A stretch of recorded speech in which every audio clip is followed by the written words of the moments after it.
Hi guys, आज मैं आया हूँ कुंभेश्वर धाम, जो मेरे घर से 3 से 4 किलोमीटर दूर है लगभग। क्या आप देख सकते हो, बहुत ही सुंदर दृश्य है यहाँ का, बहुत मस्त व्यू है। ये अंदर भी आपको मैं जाकर दिखा देता हूँ।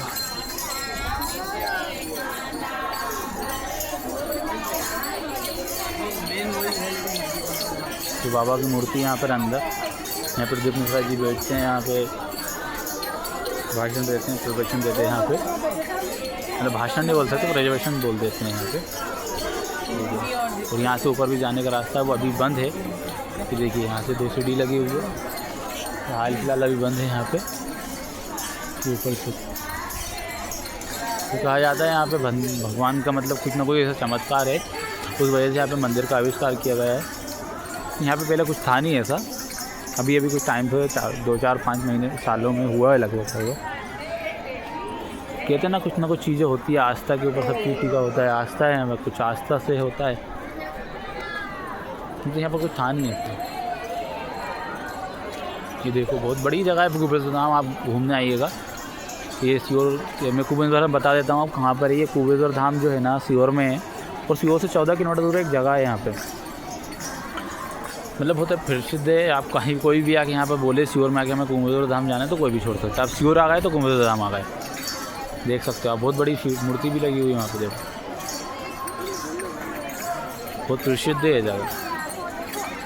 हमारे भारत में 12 ज्योतिर्लिंग है, शायद अब 13 ये हो सकता है। ज्योतिर्लिंग अलग होते हैं, भगवान की आस्था अलग होती है, और मंदिर अलग होते हैं। और इस मंदिर में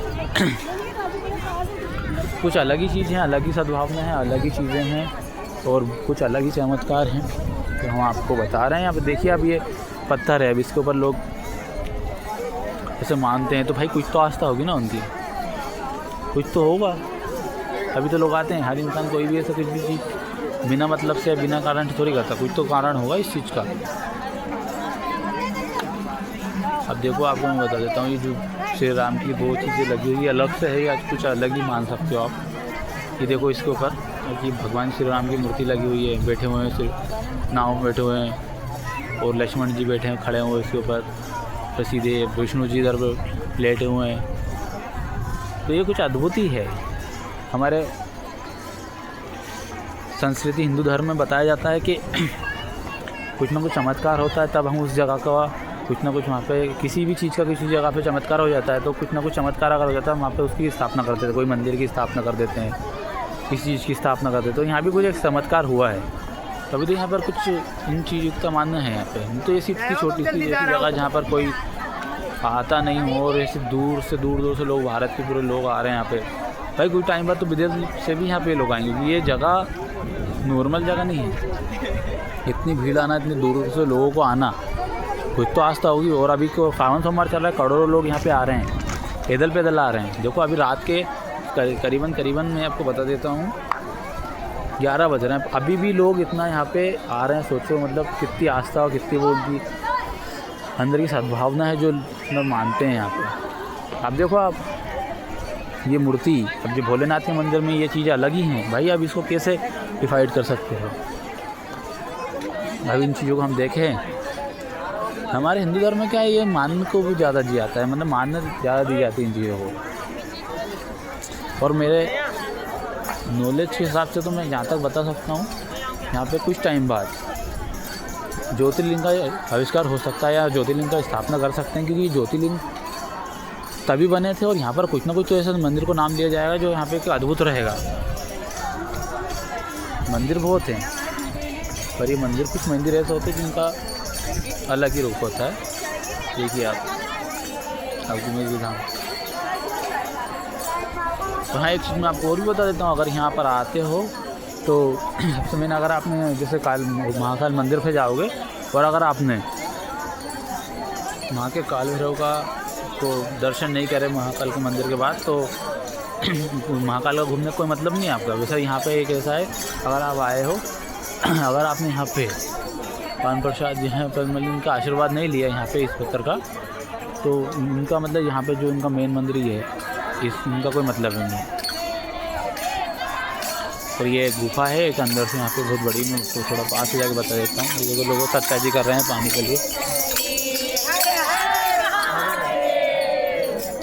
तो मैं आपको एक जगह बताता हूँ, ये वाली, ये गुफा है, दिन में चालू रहती है, रात में ये बंद कर दिया है। ये भोलेनाथ का सबसे बड़ा शिवलिंग दिख रहा है आपको, इसके अंदर से रास्ता है इसका जाने, ये बंद है। कहते हैं कि यहाँ का अगर इनका दर्शन नहीं किया तो मतलब दर्शन अधूरे हैं। भाई हमारे हिंदू धर्म में हर चीज़ को हम छोटी छोटी चीज़ों को बारीकी से लेते हैं, मानना है, आस्था है। पर आने वाले इतिहास में अगर मैं कहना चाहूँगा यहाँ के बारे में, तो ये सीहोर की शान है। और सीहोर का नाम कुबेरपुर धाम की वजह से बहुत ज़्यादा फेमस हो चुका है, बहुत ज़्यादा अभी बहुत ही मतलब ट्रेंड में चल रहा है एक तरीके से बता सकते हैं। क्योंकि यहाँ की स्टेशनों पे कभी भीड़ नहीं थी इतनी, पर अभी यहाँ ट्रेनों में बुक नहीं मिलती। हम कहीं जाएँ तो हमें जाने में दिक्कत होती है, इतना कभी ऑटो नहीं थे यहाँ पे, 2-4 ऑटो चलते थे, अभी तो ऑटो ही ऑटो। भाई बहुत लोगों का मतलब यहाँ पर रोज़गार भी मिला है इससे। यहाँ पे आसपास देखो कुछ नहीं था, यहाँ खेत ही खेत थे, अब होटल ही होटल बना दिए गए हैं। और आज भी रात में यहाँ कोई कुत्ता भी नहीं घूमता था, पर यहाँ तो पब्लिक है पब्लिक। तो ये चीज़ें कुछ ऐसा हुआ यहाँ पे, और उसकी वजह से यहाँ पे बहुत प्रदीप मिश्रा जी ने बहुत बड़े मंदिर का निर्माण किया है। बहुत सारे पंडित रहते हैं, पाखंड रहते हैं, ये प्रदीप मिश्रा जी हमारे जो हैं बहुत बढ़िया हैं। उन्होंने आज तक अभी ऐसा कुछ काम भी नहीं किया, और बहुत सारे हमारे हमारे दर्शकों को भटकाते हैं, वो नहीं ऐसा कुछ काम किया जिससे हमारा कुछ गलत हो। यहाँ पर उन्होंने बहुत सारी चीज़ों की व्यवस्था करी है।